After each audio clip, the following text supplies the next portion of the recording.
ओम नमो भगवते वासुदेवाय। श्री सूत जी महाराज सौनक आदि 88,000 ऋषियों से बोले कि हे महर्षियों, एक वर्ष के अंदर 12 महीने होते हैं और एक महीने में 2 एकादशी होती हैं। इस प्रकार एक वर्ष में कुल 24 एकादशी होती हैं। जिस वर्ष में लौंद अधिक मास पड़ता है उस वर्ष 2 एकादशी बढ़ जाती हैं।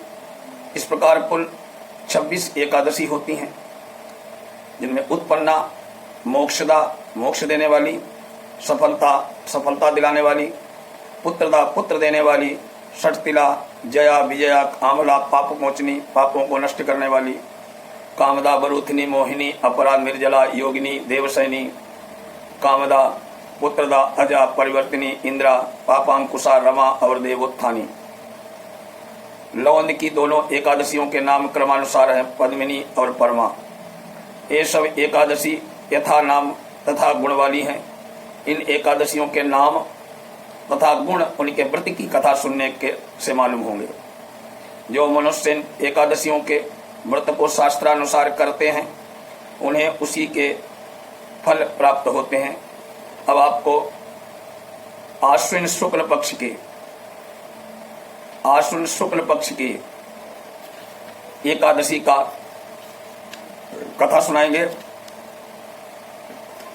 ओम गुरुर्ब्रह्मा गुरुर्विष्णु गुरुदेवो महेश्वरः गुरुः साक्षात् परब्रह्म तस्मै श्री गुरवे नमः। पापांकुशा एकादशी, आश्विन शुक्ल पक्ष की एकादशी को पापांकुशा एकादशी कहते हैं।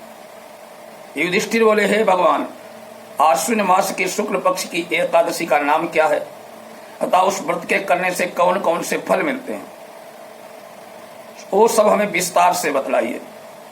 भगवान श्री कृष्ण बोले, हे राजन, आश्विन मास के शुक्ल पक्ष की एकादशी का नाम है पापांकुशा। इसका व्रत करने से समस्त पाप नष्ट हो जाते हैं। इस एकादशी के दिन मनवांछित फल की प्राप्ति के लिए विष्णु भगवान की पूजा करनी चाहिए। जो मनुष्य कठिन तपस्याओं के द्वारा फल प्राप्त करते हैं वो फल इस एकादशी के दिन क्षीर सागर में शेष नाग पर शयन करने वाले भगवान श्री हरि विष्णु की ओर नमस्कार कर देने मात्र से मिल जाता है। जो मनुष्य शंख और चक्रधारी विष्णु भगवान की शरण में जाता है उसे यम यातना नहीं मिलती। जो पापी मनुष्य अनायास इस एकादशी का व्रत करते हैं उन्हें यम के दुख नहीं मिलते। जो विष्णु भक्त शिव जी की निंदा करता है अथवा जो शिव भक्त विष्णु भगवान की निंदा करता है वे दोनों नरक को जाते हैं। 1000 अश्वमेध यज्ञ और 100 राजसूय यज्ञ का फल इस एकादशी के व्रत के फल में के 16वें हिस्से के बराबर भी नहीं होता। अर्थात एकादशी व्रत के समान संसार में अन्य कोई दूसरा व्रत नहीं है। एकादशी के समान विश्व में ऐसी पवित्र तिथि और नहीं है। इस एकादशी के व्रत के से मनुष्य को स्वस्थ और सुंदर स्त्री धन धान्य मिलता है। अंत में स्वर्ग की प्राप्ति होती है। जो मनुष्य इस एकादशी के व्रत में रात्रि को जागरण करते हैं बिना किसी रोग के स्वर्ग को मिलता है।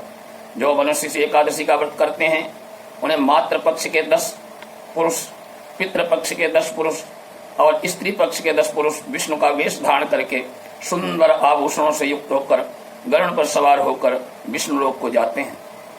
जो मनुष्य एकादशी के दिन भूमि, गौ, अन्न, जल, उपनाह, जूते, चप्पल, वस्त्र आदि दान करते हैं उन्हें यमराज के दर्शन नहीं मिलते।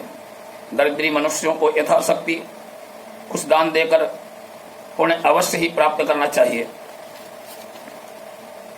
जो मनुष्य तालाब, बगीचा, धर्मशाला, प्याऊ, अन्न क्षेत्र आदि बनवाते हैं उन्हें यम के दुख नहीं मिलते। जो मनुष्य इस लोक में स्वस्थ और दीर्घायु होने वाले हैं धन धान से पूर्ण होकर सुख भोगते हैं और अंत में स्वर्ग को पा जाते हैं। राजन, इसका सारांश यह है कि जो मनुष्य धर्म का कार्य करते हैं उन्हें सुख मिलता है और जो अधर्मी हैं उन्हें दुर्गति भोगनी पड़ती है। व्यक्ति को चाहिए कि वो पापों से बचने का दृढ़ संकल्प यूं करे। यूं तो भगवान विष्णु का ध्यान स्मरण किसी भी रूप में सुखदायक और पाप नाशक है, किंतु एकादशी के दिन भगवान का स्मरण कीर्तन सभी क्लेशों को नाश कर देता है।